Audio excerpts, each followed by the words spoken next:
Bonjour, j'espère que vous allez bien. Dans cette vidéo, je vous présente un texte à propos de la discrétion de Pierre Zawi, édition Autrement, Paris 2013. D'accord? Donc, je vous donne, ou plutôt je vous lise ce texte écrit par Pierre Zawi pour le respect des droits de l'auteur. Donc, être discret, donc l'auteur commence par une définition d'abord. Une définition de la discrétion. Puis, il va faire un retour aux origines de la discrétion. Donc, être discret, c'est-à-dire ne pas se faire remarquer, savoir se taire et se rendre invisible, sortir donc d'avance ou au moins par moment du jeu de coq, de la monstration et de la reconnaissance relève en apparence d'une simple vertu morale. Ce n'est donc pas nécessairement une joie, pas nécessairement une expérience singulière et féconde, mais d'abord un devoir que l'on doit remplir pour vivre dans le monde en se pliant à ses normes, ses précédences, ses restrictions. Mais devient alors une telle morale de la discrétion, devient l'origine. En première analyse, la discrétion semble plonger ses racines encore plus loin, dans un fond immémorial, propre non seulement à l'humanité, mais à la vie tout entière, en tant que celle-ci serait primordialement dissimulation et mensonge, ou au moins à la vie des plantes et des animaux les plus faibles, ceux à qui il est refusé de mener une lutte pour l'existence à coups de cornes et avec la même mâchoire aiguë d'une bête de proie. Comme dit Nietzsche, l'existence à coups de cornes ou avec la mâchoire aiguë d'une bête de proie, comme dit Nietzsche. Ce que semble confirmer le langage commun lui-même, imaginons un instant l'homme dans les immenses forêts du Paléolithique, entouré de bêtes sauvages, tantôt plus dangereuses que lui, tantôt plus rapides.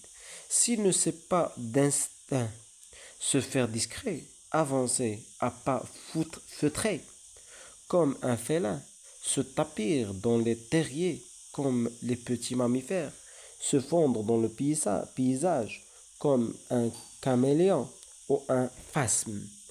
Il est à coup sûr perdu d'avance et finira assez vite par être mangé ou par mourir de faim. En ce sens, la discrétion proviendrait de notre part la plus animale. Ce ne serait qu'une forme particulière de notre instinct de conservation.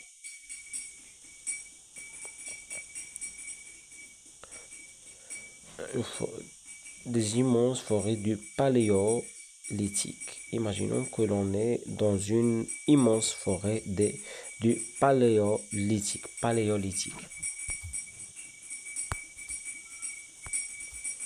Je vais consulter le dictionnaire.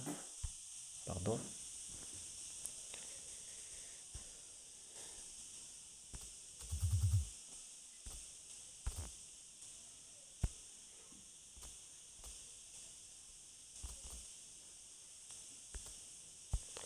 Paléolithique, qui se rapporte à l'âge de la pierre éclatée ou taillée.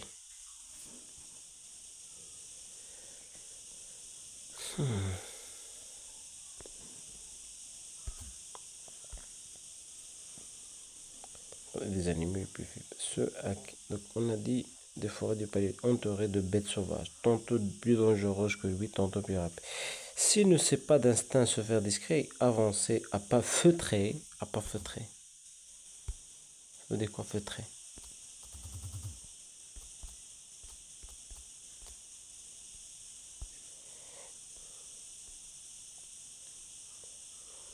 Discret, à pas discret, souple, doux, discret, avec réserve.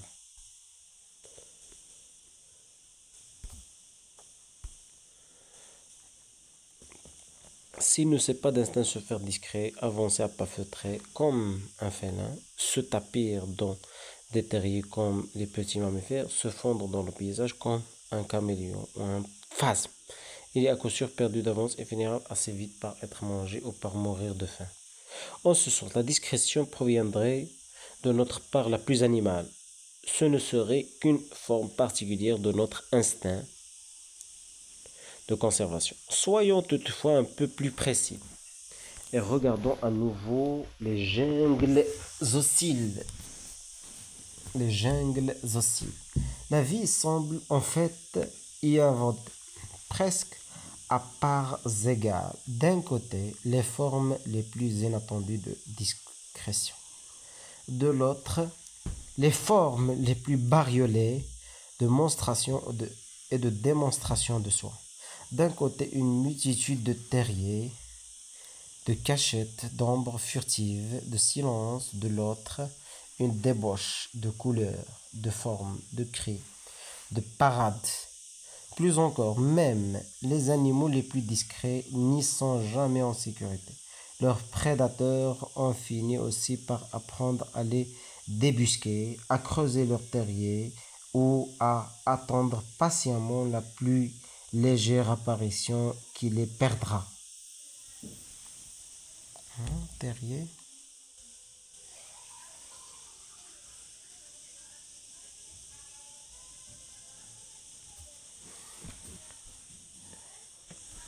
Terrier furtif.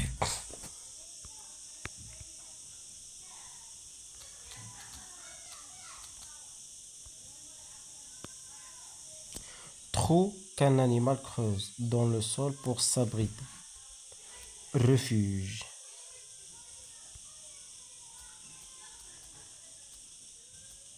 Furtif. Qui se fait à la dérobe, qui dérobe.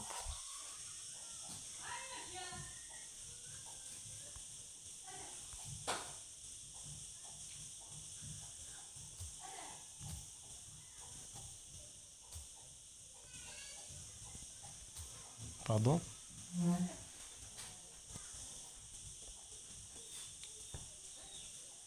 De l'autre, les formes les plus bariolées de démonstration de soi. On a dit d'un côté une multitude de terriers, de cachettes, d'ombres furtives, de silence, et de l'autre une débauche de couleurs, de formes, de cris, de parades. Plus encore, parade.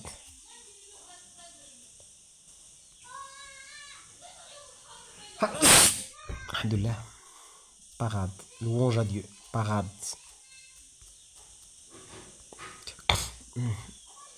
Montre. Étalage de quelque chose. Vin semblant. Étalage.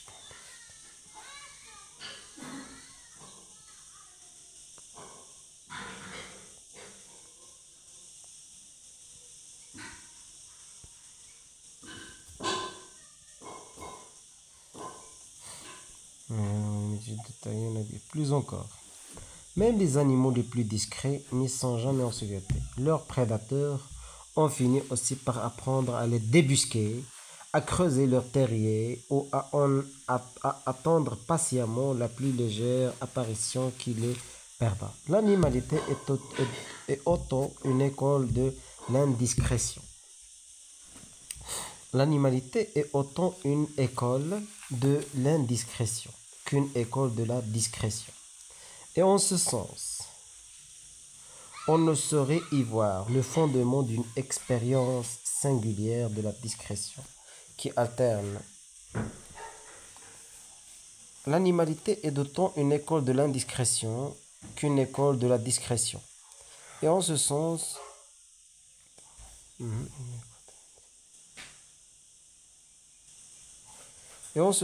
on ne saurait y voir le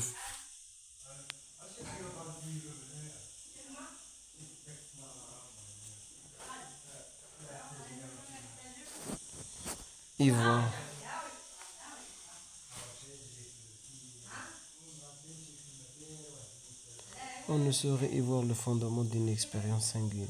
On ne saurait y voir le fondement d'une expérience singulière.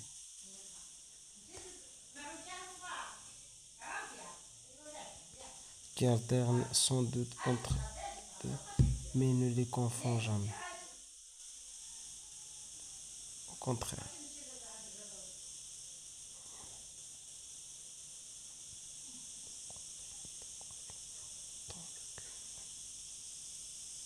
L'animalité, au contraire, serait un moment de complète confusion dans lequel discrétion et indiscrétion s'identifieraient au sein d'un même art de l'adaptation aux circonstances.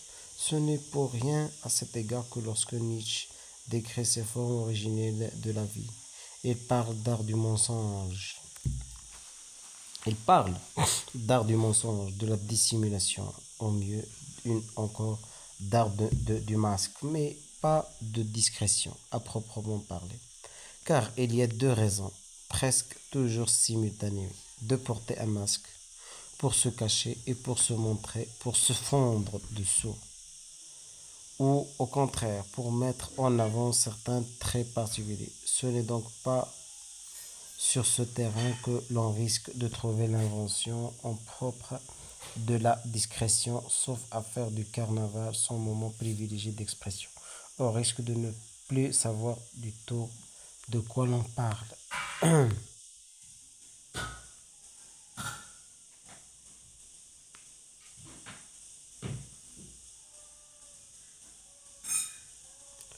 Commençons donc plutôt notre enquête sur le terrain de la morale, littéralement des mœurs, c'est-à-dire des règles communes de comportement en société au-delà des formes instinctuelles de dissimulation. À première vue, il semble difficile de trouver une morale ou une culture traditionnelle qui ne prend pas d'une manière ou d'une autre la discrétion. Sans doute, ces manifestations concrètes peuvent s'avérer infiniment variables historiquement et géographiquement. Ici, il faudra apprendre à ne pas faire de bruit. Là, à ne pas lever les yeux. Ailleurs, à ne pas sentir ou à ne pas toucher. Ici, à ne pas se montrer dans certains lieux. Là, à ne pas se manifester dans certains moments. Ici, à ne pas s'intéresser à ce qui ne nous regarde pas. Là, à ne pas se manifester même si ça nous regarde, voire surtout si ça nous regarde. Ici, à se couvrir le corps ou la tête pour manifester son retrait. Là, à se découvrir le corps ou la tête pour manifester son bienveillant respect. Ici, à s'interdire uniquement certains mots et certaines questions. Là, à s'interdire uniquement certains gestes et certaines postures. Ici, à contraindre le corps. Là, à contraindre le vêtement. Ailleurs, à contraindre le verbe. Mais à chaque fois, on trouverait le même invariant formel. Aucune morale ne semble pouvoir se constituer sans établir certaines règles de discrétion. On peut d'abord le comprendre logiquement. La discrétion, quels que soient les objets, les sens, les lieux et les temps auxquels elle s'applique, ne consiste-t-elle pas originellement à restreindre ses manifestations pour laisser une place à l'autre ou au monde? Or, n'est-ce pas là le sens premier de toute morale, de toute réglementation du comportement? Apprendre que son moi Comprendre que son moi n'est pas le centre du monde et que les autres, avec leur propre désir de manifestation, existent et ont un droit tantôt égal, tantôt supérieur, mais jamais inférieur à être et à occuper la scène de la vie. En ce sens, on pourrait presque dire que la discrétion constitue peut-être le plus petit dénominateur commun de toute moralité, entre dans le solennel scène ou le octobé dans le devoir d'être de la morale.